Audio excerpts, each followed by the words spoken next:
Yes, guys, what's happening? It's your girl Mina. Welcome back to my channel. You guys know what it is. Happy Wednesday. I think today is Wednesday, so happy Wednesday. Hope you're all having a wonderful day. And today I'm joined by Adam. If you lot know, you know. Thank you for coming on, Adam. Really appreciate it. Firstly, how are you doing? I'm fine. Thank you for having me. It's my first time on the channel, and it's been a long time coming, so I'm happy. Thank you very much. Of course. And, you know, I think Adam's always got strong opinions, but logical ones. Yeah, exactly. And since I don't really care so much about Twitter, so I have notifications off, so I just tweet something and I come back like hours later. And you're getting cooked.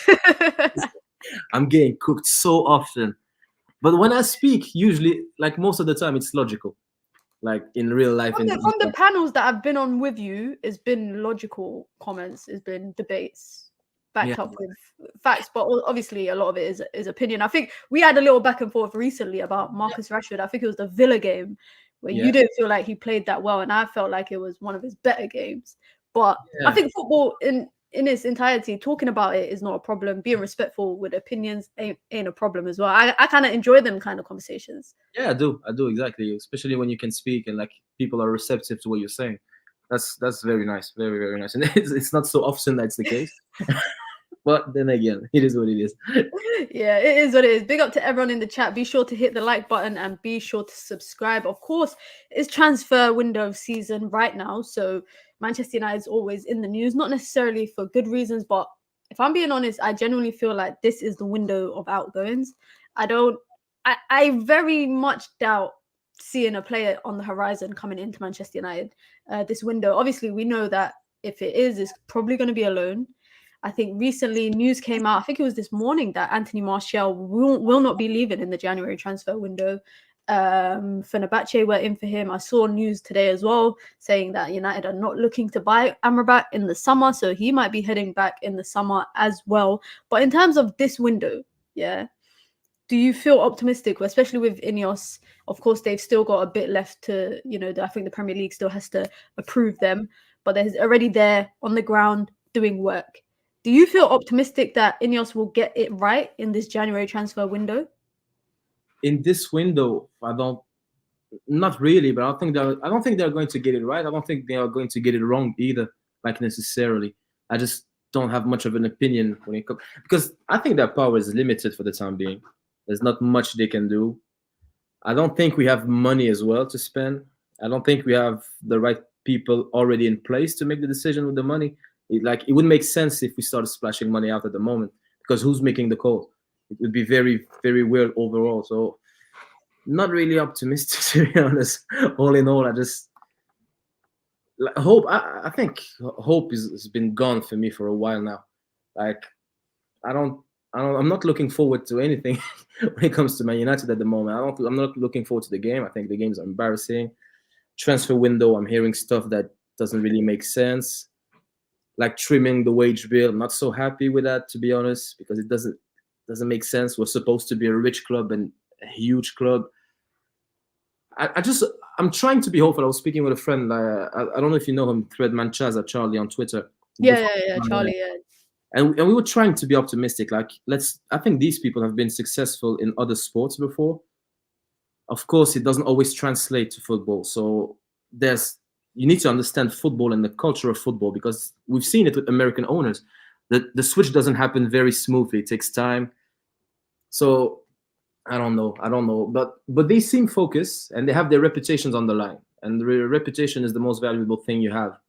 So I'm expecting them to at least try to do good things. But this window, I think no, I don't know. I don't know. It's funny because this window, like I've said this since the month started, I only see outgoings, and even some of the outgoings, I'm looking at them thinking, I don't know if this is a good thing. Of course, I think for youngsters, playing time is always important. So I understand why Hannibal Mejbri wants to go out. I mean, he even didn't go to AFCON with Tunisia. He probably would have got called up, I think, because he got called up to the World Cup. Although the year of the World Cup, he was playing, of course, a lot more with Birmingham City on loan. But I think he's prioritized kind of a move in the January transfer window. And it kind of says the kind of teams that are looking at him. It's not no disrespect, but it's not like League One teams and it's not lower league teams. It's Everton, who are obviously lower in the Premier League table, but it's also Sevilla. Dortmund were interested in him at one point before the Jadon Sancho move kind of took place. Palestri, another young player, probably leaving, could be most likely on a permanent. Villarreal. It seems like Fine clubs. they're good clubs. No, I think they're good clubs. And I think, like, for example, you look at just how many young academy prospects or products have left over the number of years. And I would much rather they do a Hannibal Mejbri where they go out on loan, or Ahmad, go out on loan, have a good loan spell, come back, try fight for their spot. But I feel like Ten Hag is the kind of manager where he's kind of got his mind made up on a on an academy player immediately. I mean, Garnacho last year, Kobe this year. Palestri has still struggled to, even in that period that Garnacho and Maino has broken into the team. Palestri's been struggling to break into the team, and he gets poverty minutes. He gets 1-2 minutes here, 5 minutes here, 6 minutes here. It's just is bullshit minutes, and it's unfortunate because you can't get a consistent kind of type of football if you ain't playing consistently. Do you feel like United are focusing on the wrong thing because it's more so academy players likely to leave in the January window rather than this wage trimming that you're talking about? Yeah, I think it's the manager that's calling the shots, to be honest, mostly, and I'm not sure I'm happy with that because he's sending very like mixed chick. Like for example, the Palestri thing, he starts against Bayern Munich. They don't come as big as that, and then like you said, poverty minutes for the rest of it for ever since, to be honest. And I think Ten Hag is just very, very rigid in the way he does things. Like he has a plan and he's very methodical and very scientific in his methods, and that's fine. But you need to be flexible enough. Like some things just don't make sense.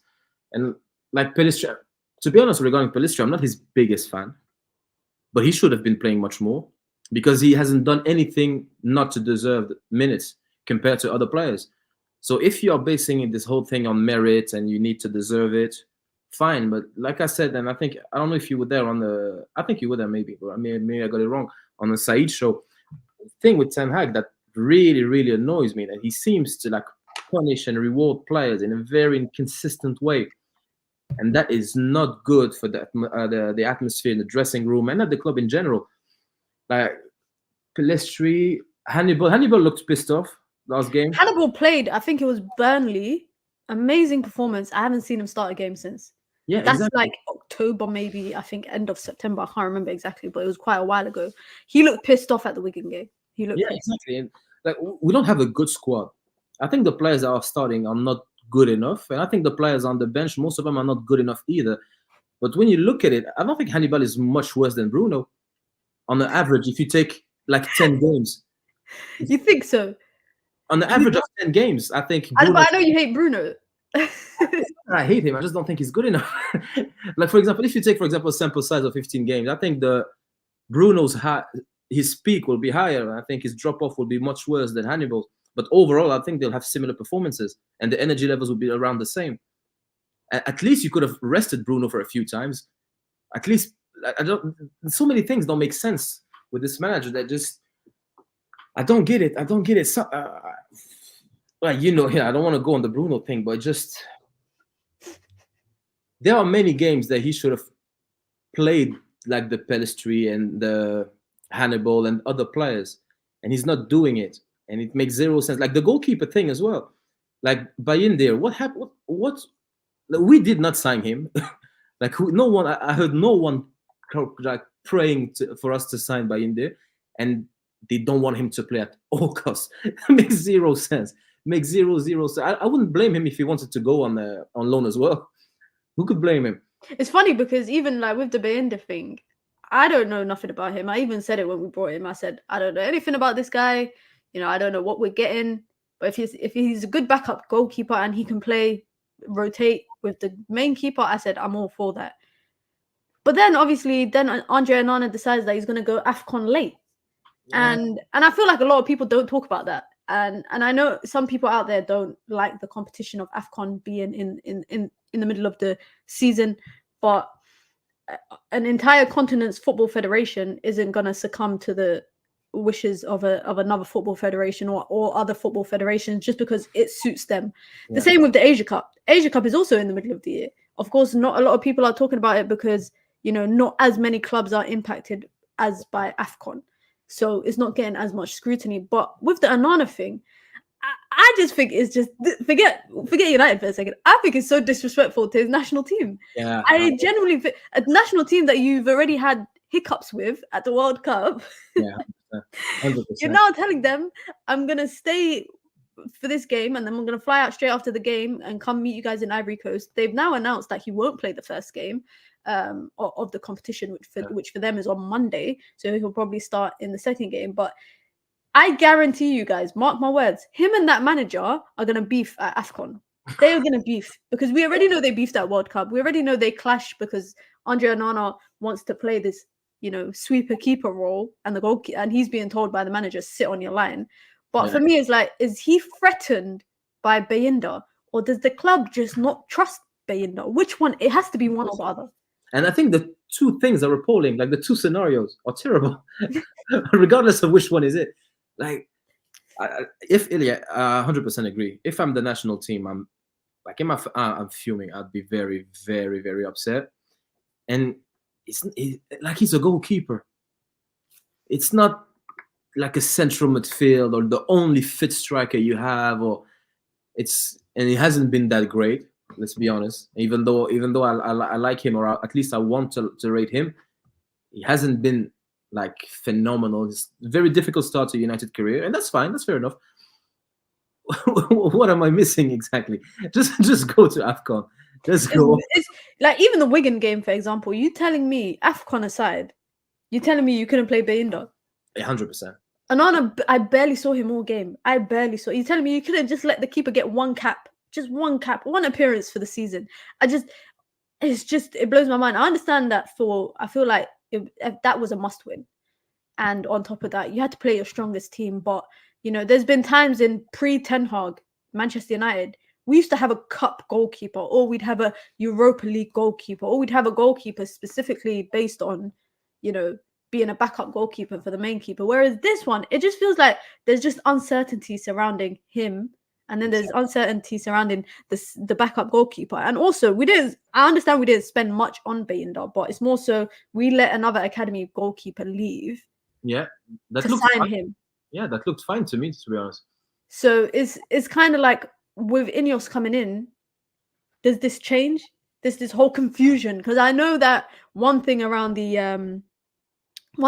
Ten Hag and INEOS right now, it's reported that they're trying to come to a middle ground in terms of transfers. Ten Hag wants to be involved in it. INEOS are saying no. Looking at his track record, what side do you lean more towards? I'm not letting the man spend a dime. Like, just cut him. Like, no, don't let him spend. Don't let him have veto. Don't let him have this like this authority that he has at the moment, because even the players that I like, this is the thing with Ten Hag. I just don't size him at the moment. I just don't understand, because look, Anthony, was he that important? Mason Mount. This is the Mason Mount thing that is very, very like weird, because Anthony, you can say fine, he likes him, he played for him like the season before, and since we are so bad at transfer and getting stuff done, we overpay, fine. But the Mason Mount priority signing, and I like Mount, to be honest. I would play Mount over many of the players that are starting at the moment. And every time he played for me this season, it hasn't been poor. I think he's been fine. But was he that important?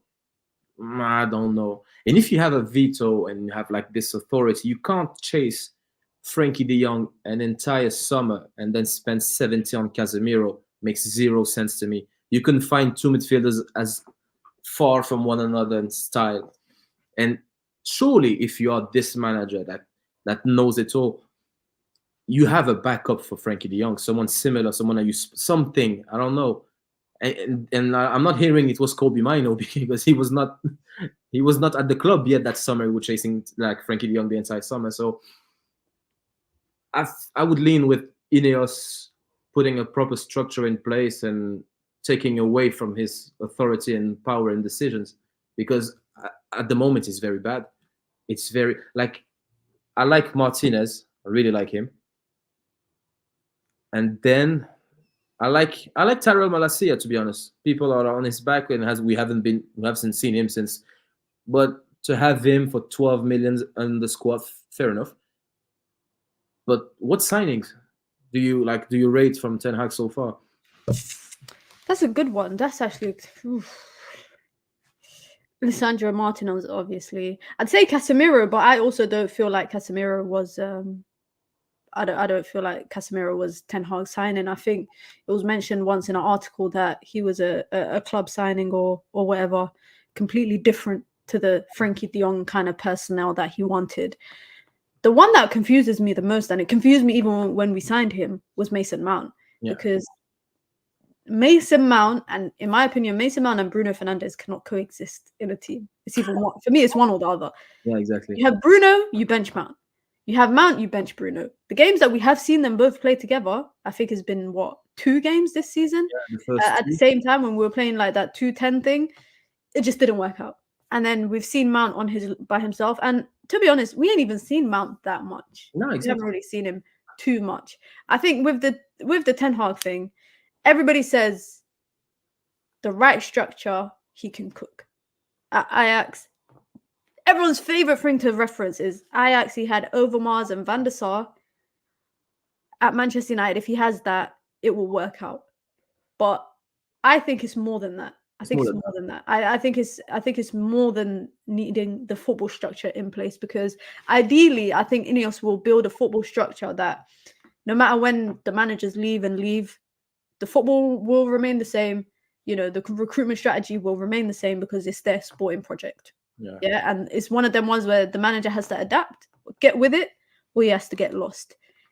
In this particular instance, for me, Ten Hag has just spent way too much money. It ain't my money, so actually, I'm not really complaining. But he's spent a lot of money with nothing to show for it. And all I keep hearing is when Casemiro comes back, when Leach comes back, when this person comes back, we'll be better, we'll be good. The other day, he said after the FA Cup, or before the FA Cup, he said, "Is the report asked Ten Hag, do you feel like this is your only chance for basically a trophy?" Yeah. So He said, well, we're still in the Premier League and we're still in the FA Cup. So it's 2 trophies that we are competing for this season. Yeah. And I think that's just delusion. Yes. I just think that's just unrealistic. We're really only competing for the FA Cup. And that's why he played such a strong team against a League One team. Other clubs, I saw Spurs playing youngsters. I saw City playing youngsters. Liverpool playing against Arsenal playing youngsters. We played a strong team because we have to win that trophy. Yeah, 100%. And if you think about it, if you had the full squad fit, which players get in? I think Lisandro Martinez and Luke Shaw. Yeah. Anthony for Garnacho. He likes Garnacho. I'm leaning more towards Garnacho on that right-hand side right now. I'm leaning more towards him. Yeah, exactly. So, but the manager would have picked Garnacho probably. So basically, we had the full squad because he loves. Who played in midfield? Mino, Bruno, and McTominay thing. That is another. Like, I think it's Musa that said it on Shahid. So the man is concussed. Like, he fell on his head, and he hasn't been the same for a while now, because nothing makes sense. Nothing makes sense, because let's suppose all of the players come back. So if he doesn't have a beef with Sancho, if Luke Shaw is there, if Eriksen is there, Mason Mount, everyone. The team that played against Wigan is probably the same bar center back. Pretty much. Yeah, pretty much. That's not convincing, is it? So if you're telling me that you're only missing a left back and a centre half, and this is the performance you give us against a struggling League One team, I'm not happy with it. I need to see you. You surely cannot say you're competing for the league. That's at least that. You know what? This is what frustrates me more and more about like the Jadon Sancho situation. Obviously, that Jadon Sancho situation is coming to an end, pretty much. He's off to Dortmund. I think it was announced today. Yeah. United, I think there's no obligation to buy or option to buy, because I think apparently United want to reassess the situation in the summer and kind of find a valuation for his price tag. I guess they're hoping that he has a good loan spell that kind of lifts his price tag. I think they're paying 1/3 of his salary, so just over 100k they'll be paying Manchester United, and that's because shout out to Borussia Dortmund for negotiating that, because there's no option to buy. So they basically said you need to cover some of the salary, and this is what frustrates me more about the Jadon Sancho situation, is that we have sucked all season. There's been no player that I look at and think you've solidified your spot in that starting position, and there's no way that Jadon Sancho couldn't just say sorry. Like, is it really that difficult to say sorry? Is it really that difficult? Because we know what's going to happen. Yeah, we know what's going to happen. Jadon Sancho will go have a good season at Dortmund, probably get far with them in the Champions League, and then eventually or inevitably, if Ten Hag does get sacked because United finish outside of the top 4 or the top 6, people are going to be like, we told you so. Everyone who was like pro Sancho will be like, we told you so. Look what the manager did to him. He's cooking in Dortmund, blah, blah, blah. But if I'm being honest, I want Sancho to leave, not just because of what's happened, but I just feel like this situation with him has not worked out in the last 3 years since he's been here. So even if you looked aside from this, do you really think Sancho would have been the biggest contributing factor this season had he been playing? I don't really think so. No, I agree. But the thing is, with the Sancho thing, the simple fact that this situation has been allowed to go on for months just shows the lack of leadership of that club. Because if I'm the owner, for example, CEO, whatever, I'm not allowing this to go this long. I'm sitting them both and they are resolving the situation now. You either and for a man to not want to apologize that badly and to go out of his way like Sancho did, something has been lost. It definitely feels like he's been wronged. He definitely must feel like, because you don't do that for no reason.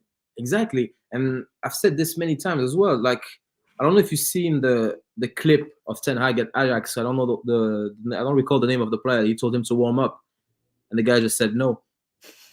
I've seen that clip. It's been on Twitter like recently, but the guy just, I think they sold him in the next window. He hasn't played for Ten Hag ever since after that. And the Ronaldo, and he fell out with Varane as well. And the Ronaldo thing, like, I was on the side of the manager with Ronaldo and Sancho, but Ronaldo, he said that I don't respect him. This is not a small thing.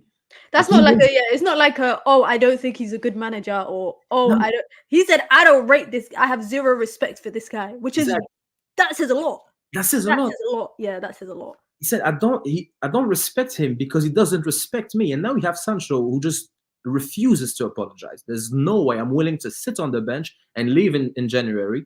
And you have the other guy who got told to warm up. He said, no way, man, I'm not warming up. And then you have Varane, who looked pissed off the few weeks ago when he was brought on, and he had a fallout with Varane. And my point is, what does he do that pushes people to that level of angriness? Like, what is it that, because those are very radical like behaviors. It's quite extreme to say, no, I'm not warming up, I'm not apologizing, I'm going out on Twitter. This is too much. Like, what is he doing that pushes people to say, you know what, I'm willing to risk it all? His name's Noah Lang. Yeah, Ajax. I do remember them falling out, but I didn't realize that was the reason why he fell out with them. I mean, he's fallen out with more players, I would say, at United probably than he did at Ajax, and it's only been a year and a half. You laugh, we're forgetting his little spat. Do you remember that he had with Martial on the pitch, and then he hooked Martial after half time, and now suddenly it's funny because transfer news. Martial doesn't want to leave the club, although he's not playing. That's another thing I don't understand is if you are not playing and the manager is not including you. We haven't seen Martial play. I think it was around that week of that Everton game. When he played the Everton game, he was benched in the Champions League midweek, but he came on as a sub. We haven't seen him play regularly, and I think he was out for around a 2-week period, same time as Rashford was, with a flu.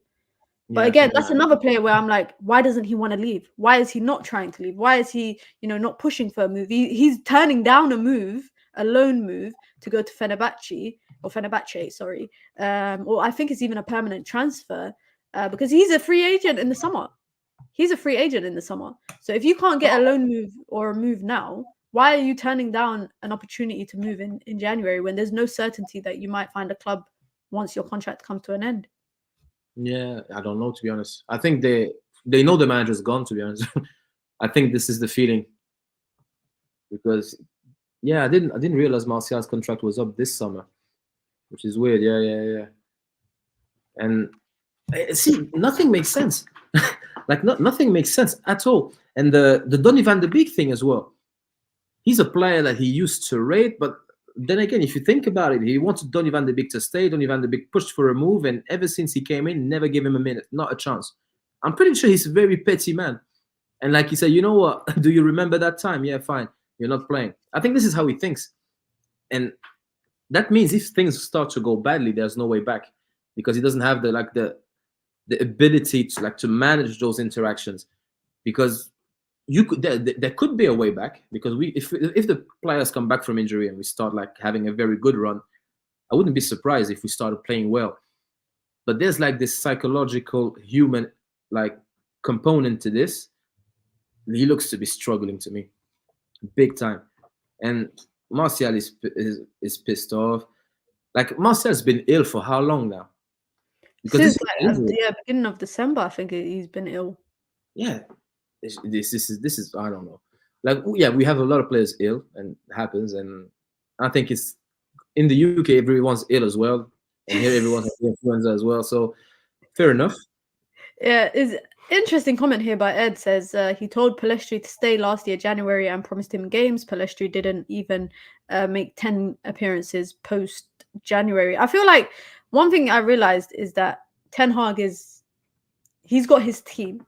I think he's got his selected team. He's got his starting 11 with the tweaks. If there's injuries, if there's, people are unavailable, etc. I think he's got his preferred players to play. And you know what? There's nothing wrong with that if you're winning.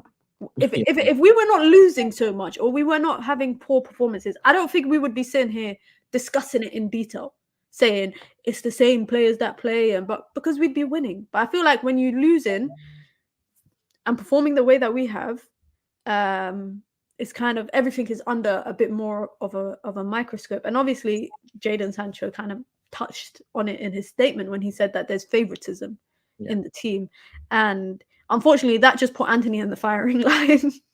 Everybody was coming for Anthony because he was one player that was never kind of dropped, despite his bad performances. But I think what Ed says is kind of valid. Is even he said something similar about Zidane Iqbal. When he came in as the new manager, he said, Zidane, I don't know why Zidane Iqbal's not playing. He should be playing first team football. Zidane Iqbal did not make one appearance last season, for him, outside of the friendlies that we played during pre-season and during the mid-season break. We never saw, and then they sold him. So I think if the manager is not interested in you, you will not play. It's essentially like that. Another valid point here from another Ed says Varane, Wan-Bissaka, Shaw, Maguire, they all came back after spats. I think Maguire is a very good example, and as much as I might not like him, or I'm not a big fan of him, I respect him in this particular situation, because I feel like he was a player that was kind of put in the firing line in the media last year when Ten Hag came in. He didn't get stripped of his captaincy immediately, but he kind of got benched immediately, meaning by default he wasn't really captain. He played poverty minutes a bit last year. This year, waited patiently, didn't get the move that he wanted in the summer to West Ham, and then has just played professionally. And I don't think anyone would complain if every other player did this. If they were kind of, for example, Varane is another example. He's had issues with the manager, But when he's played, he's put in 10 out of 10 performances. That Yeah. makes the fans get behind you a bit more. Whereas you look at players that haven't really had that same impact. And I think that's where it's kind of like finding the middle ground. Yeah, I'm not the biggest fan of Maguire either, to be honest. I think no one gave him more shit than I, to be honest, than I did. But the problem, I think, is just the lying, because he's not consistent in what he says, and he lies a lot. He says, "Now we dropped Varane because Maguire deserves it, and Evans and Varane can't play on the left." And then he goes and plays Maguire. He plays Varane and Evans, and he plays Varane on the left, which he said was like physically impossible. This is the thing that's annoying, really annoying. And you have to manage those situations and think to what's best for the team as well. Because there are players that are problematic. I think Jadon Sancho is one of them. But there are players that are very, very good. And you need to work it out. And I think Jadon Sancho is a very good footballer. I think the best performances we had Sancho on the left and Anthony on the right under Ten Hag. Those were our best games. Because people look at the player's performance, and this is something that annoys me because it's a team game. People look at the player's performance and say Sancho hasn't done this or Anthony hasn't done that. And look, it's fine to compare players. This is what we do all the time. But the outcome can only be collective. Like, you can compare performances, but outcome as a team sport is a collective outcome. So if we play better with Sancho, Anthony, and whoever up front, I don't need to have Sancho scoring 3 goals and doing this and that. I need the team to win. And this is the comparison with the people who defend Bruno and compare him to Kevin De Bruyne. I say Kevin De Bruyne loses the ball just as much as Bruno, which is ridiculous.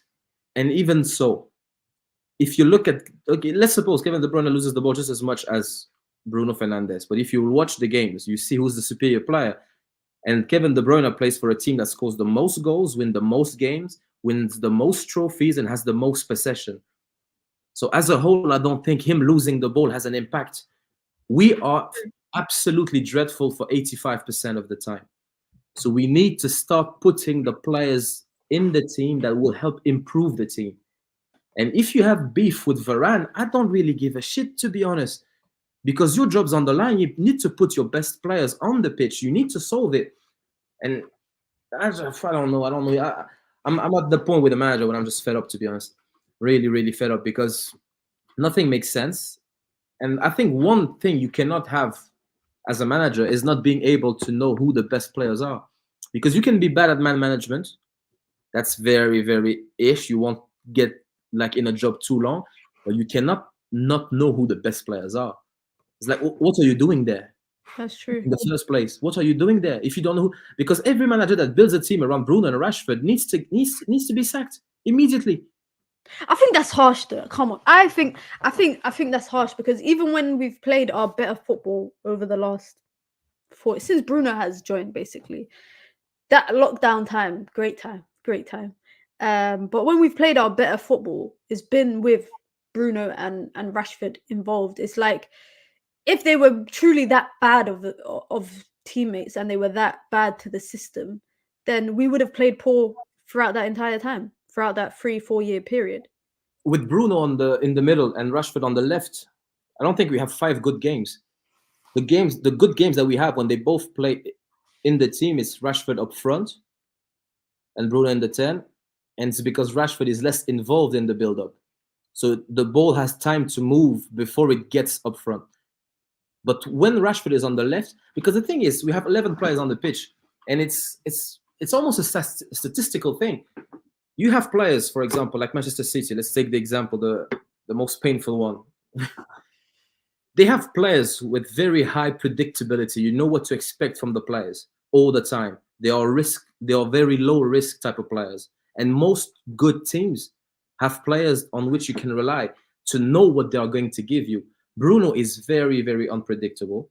You don't know what Bruno is going to turn up. And you don't know. I don't think he knows what he's capable to do and not capable to do. Rashford is very unpredictable. Dalot is quite unpredictable as well, even though I like him, but it depends. Anthony is unpredictable. McTominay, very, very unpredictable. So we have so many, and those margins of unpredictability tend to add up. And at the end of the day, you find yourself within 50%, 60% of predictive. So Ten Hag is a manager that we know how he plays. We've seen it before. At the moment, he doesn't have a style of play. It's very erratic. We don't know what he's trying to do. Same thing with Ragnick. Ragnick basically invented running, and he couldn't coach these lot.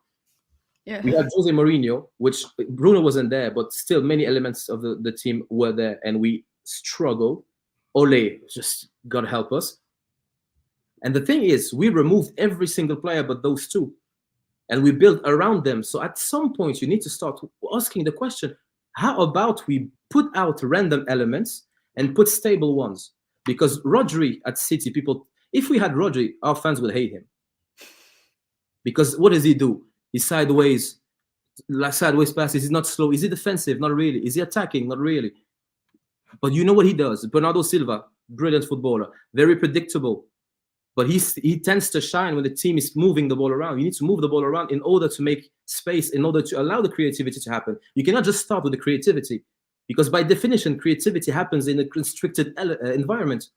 So you need to create the right environment and the right parameters, and then you go to the creative side. And we need more players that, quote unquote, do nothing and just move it around. So this is why if you build your entire team around unpredictable elements like Rashford, Bruno, and others, it makes zero sense.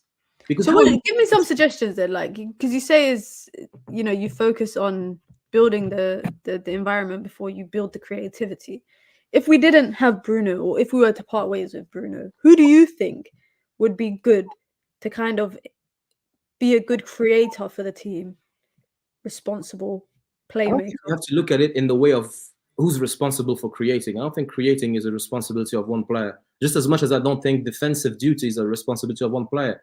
Like, people think, this is the irony at the moment. People said for years, oh, we need to do like City and Pep and have someone like Casemiro or Declan Rice or Ndidi to play at the base of the midfield with Pogba and Bruno as two number 8s and to play that 4-3-3 like other great teams do.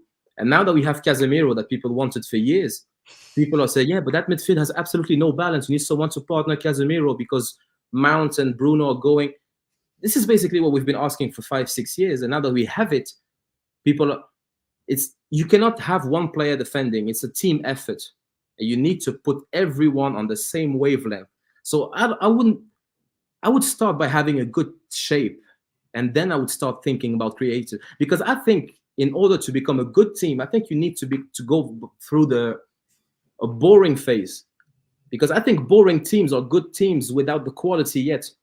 Like Van Gaal, very boring, but he didn't have good players at the time. He was very clear. He was cleaning around the team and trying to build. He just didn't get the time. But when it's boring football with possession, you start to remove the players and then bring in better players, and then you see what happens at City and Barcelona of the past and stuff like that.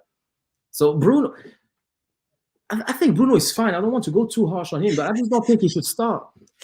I just don't think. I don't know. I feel like Bruno gets a lot of slander, which is sometimes justified, and he gets it from me too. But I do also think he's still an important part of this starting 11 that you're trying to build. Is there better players out there than Bruno? Absolutely, 100%. 100%. There's probably better players out there. Will United go out and sign different players? I mean, they just gave him a contract extension not many years ago. They gave him a contract extension when he wasn't even here for like 2 years. They extended his contract. I think they see, and they gave him now the captain armband. So I think they see him as an integral part. He's going to be another player to move on. It will be difficult, I think, as well. Similar to like Marcus Rashford, etc. Just quickly on the topic of strikers. Some people have said I've been a bit harsh on Rasmus Højlund for the criticisms that I've given him. Would you take Benzema on a loan? That's the easiest yes of my life. That's the easiest. Or is there any strikers out there that you feel like United should go for in the January window, just to kind of ease the load off Rasmus Højlund? Because I do feel like this load has taken a toll on him. Yeah, I agree. I feel like even he in front of goal, he feels like he can't score in front of goal. On top of that, fans feel like that as well. And then he's getting, a lot of criticism. And on top of that, he's got the big fee that he came in for. I feel like they put the weight of the world on his shoulders when they brought him 70 million and asked him to lead the front line at the age of 20 after he scored 8 goals last season at Atlanta. Is there any strikers you feel like United could go for in this window? I don't know, to be honest, because I haven't been looking or watching, and with uni, I'm not watching that much football. But I wanted us to sign 2 strikers like when we signed Hoyland, one experienced striker and him, because to be honest, I quite like Rasmus Hoyland. I think it will, well, at least I hope it will start clicking. But he's 20 years old playing for Manchester. It's a heavy load. I agree with everything you said. But I'm a bit concerned as well. I don't think the criticism is that unfair. I don't think I didn't see your criticism, but I think it's fair to criticize him, because also the another thing is the hypocrisy of the fans who are willing to give him a free pass when they are not giving like the same thing to other players. And fair enough, but yeah, we needed I think the ideal situation was Harry Kane and him, but we didn't have that kind of money. We would have spent what 200 million on 2 strikers. If my idea was, if we weren't getting Kane, and once I knew we were getting Rasmus Højlund, for me it was him and Taremi. Taremi, proven goal scorer, older, more experienced, of course, but also I think one thing that works against him is that he came to the European leagues a lot later in age, so his experiences in the European League is not as long as other strikers. I think Ed proves the point here. I don't think he was meant to be a star. I feel like Rasmus Højlund, I think bringing him in for that price tag, you have no other choice but to start him. If you sign a player for 70 million and you say, oh, he's not a starter, he's a rotation or backup striker, everyone will laugh at Ten Hag. Yeah, 100%. And I feel like even now, with what we see with him, for example, the Wigan game, there was a lot of chances he should have easily slotted it into the back of the net. But that's a striker that looks like he's not confident. He's not confident at all. I mean, the fact that he's got 1 Premier League goal in four-ish months or so. If that was any other club, we would be laughing at it. If that was Darwin Núñez, we'd be laughing. When that was Richarlison last year, we were laughing about it. We were trolling fans about it. And everyone always says this whole, oh, yeah, he's 20, let him adjust. I totally agree with that. But also, I kind of look at the management and I think, what instructions are you giving this guy where he's just fighting people 24/7 in terms of it's just a physical battle for him all the time on the pitch, no matter what. Back to goal, his hold-up play I don't think is as amazing as maybe like Martial. I don't think his hold-up play and his link-up play is that good, but I think he's able to do it. And he's got a burst of acceleration, which we've seen it in the Champions League when he scored. So I do not doubt that the talent is there. But I think this is a further point, maybe more towards the recruitment side of stuff. And, who the hell authorized signing a 20-year-old for 70 million who came in injured? I don't know if you remembered, but he was injured when he did his medical and they still brought him. Yeah, true.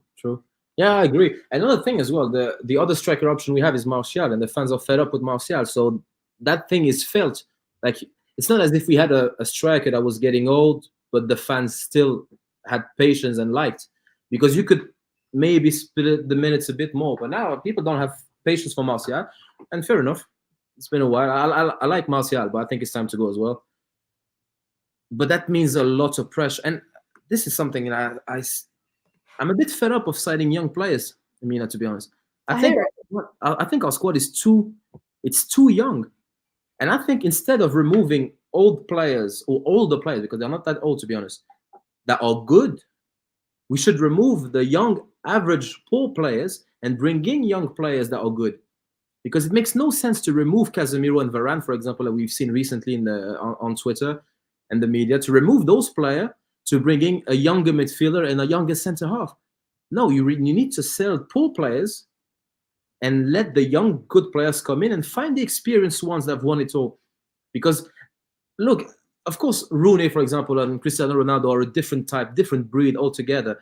But they came into a team that had winners and like mature, experienced players. They probably would have had great careers anyway, but maybe not at the level they had if they didn't come into such a competitive and strong environment. You come in and you have Scholes, you have Keane, you have Ruud van Nistelrooy, you have so many like proper players in the peak that are not 22, 23. And then you come into that environment, you learn from them, but they are still competitive. They are still at the very top. So you need to be better than them in order to take their place. You just don't have to wait until they get sold in the next window.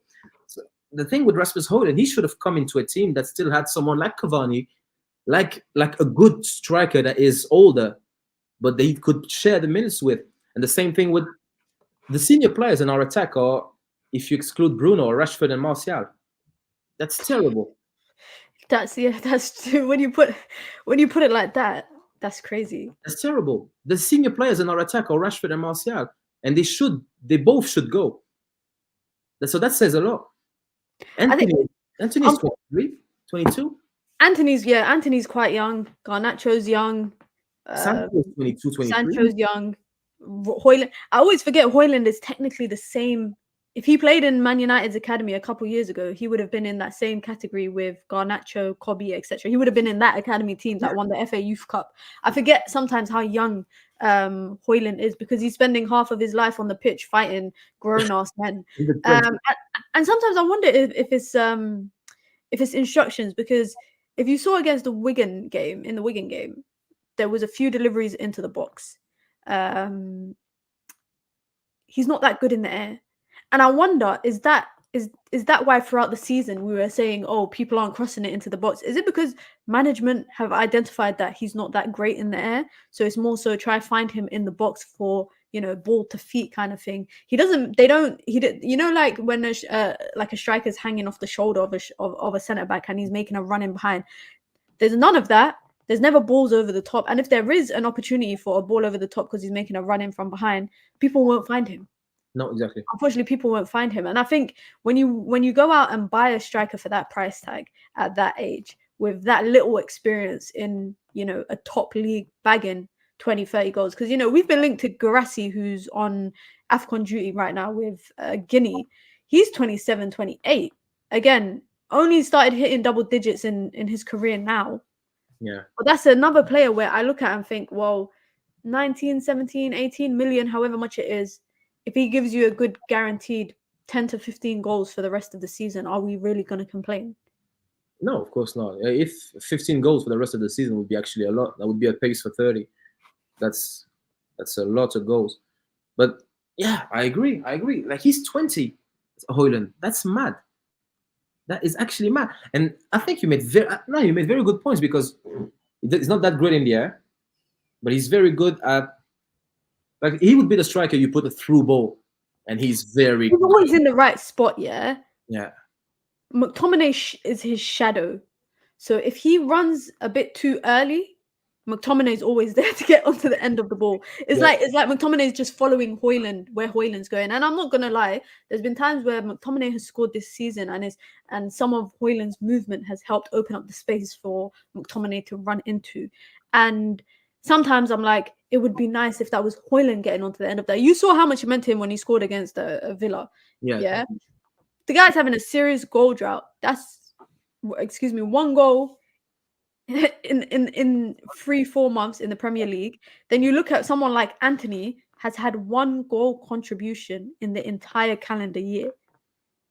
That is so bad. I think people overlook that. Maybe because we ain't seen Anthony as much over the last couple of games as we have throughout the season. But people also overlook that. I said this time and time again, yeah. This is the worst United front three I've ever seen in my life, ever. And it's appalling. That's considering everybody that makes up that front line. That's considering everyone.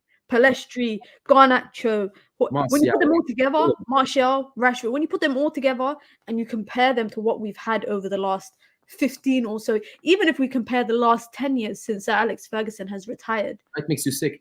That's still one of the worst ones. Yeah, exactly. I would have like Mata, Lukaku, and Rashford and Martial. That with Jose, that was much better. Yeah.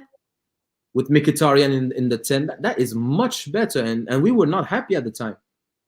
So the McTominay thing, I think it's Charlie who said on Twitter this week they're attacking the same spaces, and it's a bit awkward. We saw it in the Wigan game. Yeah, 100%. And at the moment, the only value McTominay has is confusing him with Højlund, because I always think they're too similar. Like, I had to stream the game because it wasn't like televised here, and the low quality image. I always thought it was Højlund. I was so happy when he got.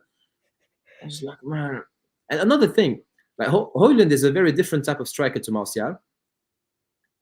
But then again, the wingers, when one play, are the same as the others. So that means it's just you remove one striker with another striker without adjusting the rest. So if you think of Rashford on the left, I'm not a fan of Rashford on the left, but if you think of him there, you think of him more as scoring goals or creating and assisting. More as a goal threat. Yeah, a goal threat. And if you think of about Anthony on the right, or Sancho on the right, or Pellistri on the right, they are more the players you would like associate with assist. So you have imbalance. You have one side that is more in charge of scoring goals, and one side that is more in charge of making assists. So you have an imbalance in the team that makes you very predictable to play against. And you have one striker that does not know what to expect from which side. And if you remove Højlund and put Martial, you don't adjust, and vice versa. It's very confusing for the players. Like Højlund, no wonder he's not scoring, but Martial is not scoring. Anthony is not creating and scoring. Rashford is not creating and scoring. So there are too many players that are shocking in that front line, and it's not just the talent. Because yes, it's not good enough, like we said, but it's gone a bit beyond that. It's crazy because last year, I think last year we saw the problems with Anthony. I think Rashford is probably the only one that has had a big dip in comparison to last season because he was scoring so many goals last season. I think this year, Anthony's been consistent. He's been consistently bad since last season. I think since the Barcelona game, he didn't score until the end of the season. I don't even know I don't even know how much his goals, assists, contributions, whatever that is. But even just from eye test alone, I look at Anthony sometimes and I don't know what he does.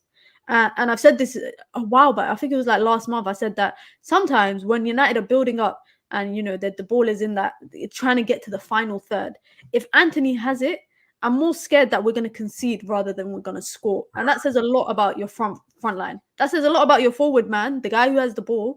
If when he has the ball, I'm more scared we're going to concede a goal. And this all goes back to, you know, we can sit here and dwell on the transfer windows that Ten Hag has had and how bad it's been. But also, for me, it's about the consistency of playing him. Yeah, it's damning.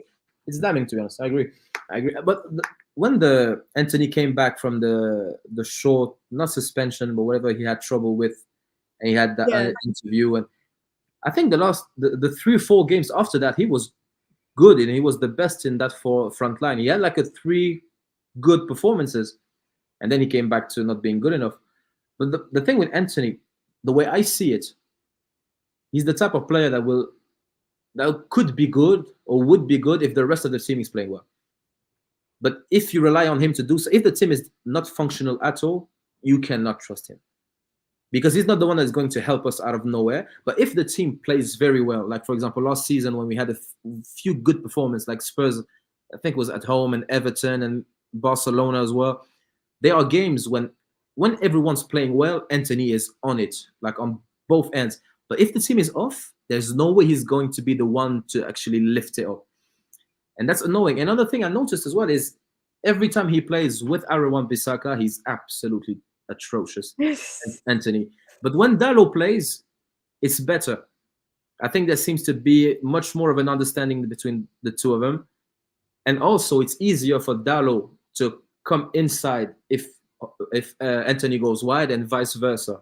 So, because the thing with wingers that I think people are struggling to understand is people want wingers to take on their fullbacks and defenders. But for a dribbler to be effective, the threat of another option has to be stronger than the threat of the dribbling. Because Rashford is dribbling and he's not succeeding. Because they are not really afraid of him making a pass into a dangerous area because we are not good as a team. So it becomes very predictable to defend against him. Sancho, the same thing. Sancho and Martial, when they're playing out wide, people criticize him for not taking on the players. And they just stop and they make a pass because they know they can't go through him. They're just more clever. But if we have a good threat of creating space and making a pass, the defender has to keep in mind, you can dribble, you can pass. And then the dribble becomes very effective. And this is when Anthony tends to be more effective, when he has the option of someone going like next to him inside or outside, and the threat of a pass is actually real. We don't have that at the moment. So all of our wingers are either... Look, we criticize Rashford for dribbling too much and running down blind alleys. And we criticize the other wingers for not taking on that. Not doing it enough, yeah. So There's no balance. There's no There's no balance. Yeah, it's There's true. no It's true. There's no balance. Just quickly before we wrap up on the transfer window, do you see anyone coming in for January? Do you hope someone comes in? If it was up to you, who do you think United could bring in to just kind of strengthen a little bit? Oof, that's a tough one because we are so bad at so many positions. I don't have a name in mind because I don't even have a position that I think is more urgent than the other. I think we need a striker. I think we need wingers. I think fullbacks we're struggling because now Regulon was there and he wasn't playing him. Make no sense to me. I think midfield is. Oh, I think we'd have to go for a winger or a striker. You think a winger? I think they're looking to probably buy a winger in the summer. I don't think January. I think a direct impact to United right now, I think, would be a striker. It's the goals. We can't score. No, we can't score. But then again, the striker is the last in the chain.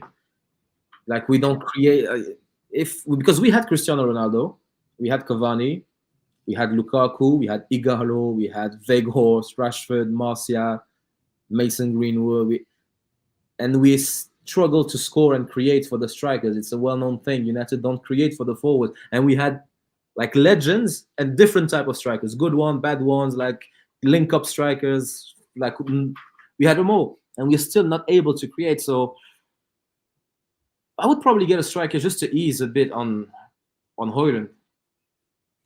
Yeah, I think United need a striker. I think a goal scorer is important. I think maybe I would say maybe defenders, but if Leach is coming back, Varane's fit.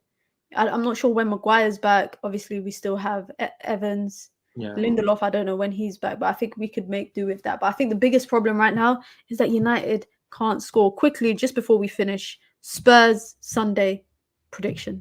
Oof, tough one. That's a tough one. At home. We're playing at home, so hopefully that, I don't know if that makes a difference, but hopefully I don't think it does. I think we've been not this season. This season it makes last season it made a difference. This season it makes no difference. Exactly. Exactly. Against Spurs, I'll try to be optimistic and I'll go with a 2-2 draw.